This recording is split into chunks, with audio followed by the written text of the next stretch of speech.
because of the way we looked, but it was also more like things we were told about ourselves. And, you know, she was the one who was given the Cherokee language book. And I was the one who was always told how much alike I was to our Swedish grandmother. I think I was probably, 6 or 7 or something before I realized that I was Cherokee too.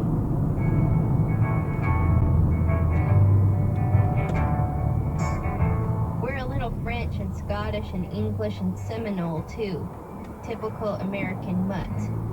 But the Cherokee and Swedish sides of the family were the only genealogies anyone knew anything about. Here's what we knew about ourselves. Ellis Island, Trail of Tears. And I think to a kid, Trail of Tears, the Cherokee's forced march